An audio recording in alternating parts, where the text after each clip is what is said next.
We're here in Troy, Michigan at the facility for Chunk Nibbles with co-founders Katie and Brad Cocklin. Thanks for having us, you guys. Thanks for coming. Of course. We always had this treat in our household. My grandma used to make it every holiday, and then my mom would make it every holiday. I would take it as treats to teachers, gifts, and so it was something that we felt was great enough of a product that we could share it with other people. And so I did a taste test with Katie and made her a batch. I won it over with her. Okay, so your wife is in. Yeah, it was wife approved. How did Grandma feel? Well, I came back and I was sitting with her and my grandpa. I told her, I was like, I'm gonna quit my job and I wanna make Chunk Nibbles for a living. They laughed. They were like, what are you talking about? Why would you do a great job? You're in Chicago. Right. Like, life is good. Why would you ever do that? And I basically reiterated that, I think this idea has some legs. So I'm gonna give it a shot.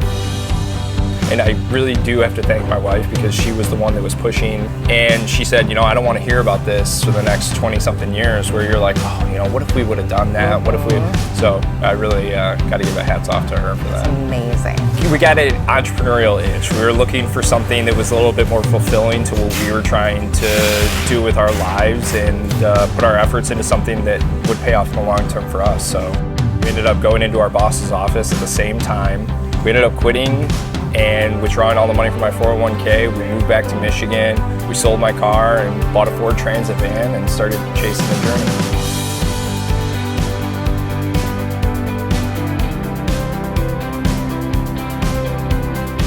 Everything basically starts over here where we have all our ingredients that are coming in.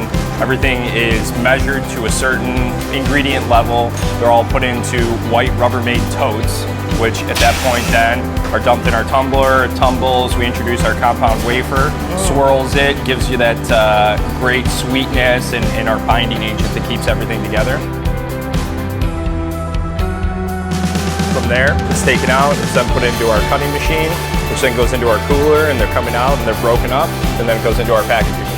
Amazing. So when Grandma originally made this recipe, are you sticking to the same ingredients that she was using? We are, yeah. That's I mean, you can't change the magic of a grandma's recipe. Yes.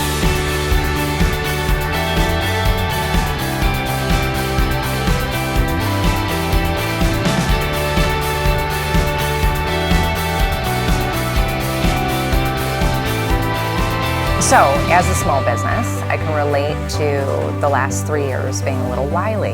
Yeah. Not what we expected. Yeah. So, when the pandemic hit, what happened here? I think, like most people, it was just a time of great uncertainty. It was just very uncertain as to, are people ordering? Where is our product supposed to be going? So there was just a breakdown of information. Luckily, we were able to weather the storm and we were able to rely on a lot of different companies in Metro Detroit and some of our suppliers who ordered product from us in order for us to kind of keep the wheels turning, keep the train moving down the tracks and keeping our brand alive. I think it's definitely been a wild time to have started a business in the middle of 2018. But I think what doesn't break us is only going to be making us stronger. So Absolutely. It's really just a learning experience. We have developed a certain level of patience and tolerance and just being able to kind of weather whatever life keeps throwing our way. Just continue to pivot. Yeah. I feel like that's every entrepreneur's strength.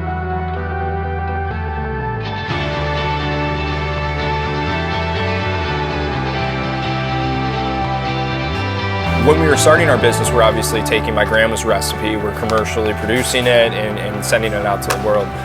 We didn't want to leave my grandpa, in the shadows. So both my grandfathers are Air Force veterans.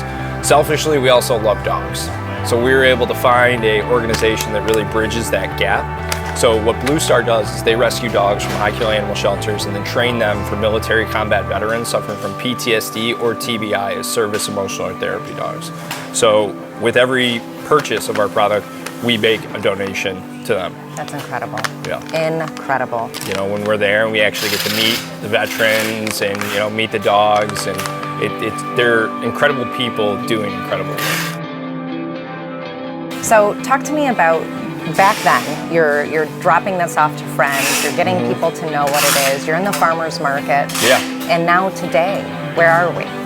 So we've gone from the Birmingham Farmers Market, Dodge Park Farmers Market, Eastern Market. During the week I was basically driving around to stores, trying to find the manager, the buyer, whoever I could talk to about selling our product on the store shelves. And now we're in a majority of the gourmet grocery stores around the state of Michigan. I mean, we're talking Papa Joe's, Nino's, Plum Market, Holiday, Vincent Joe's, as well as Great Lakes Ace Hardware, who's been a great partner of ours. Recently, we're going to be launching in 244 Meijers Supercenters very soon. High five to that.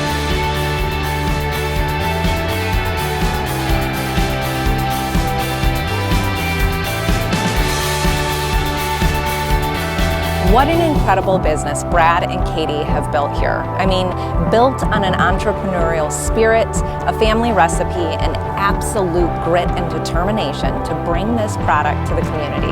Chunk Nibbles is in 2,500 locations and soon to be Meijer. Pick up a snack for you and yours today.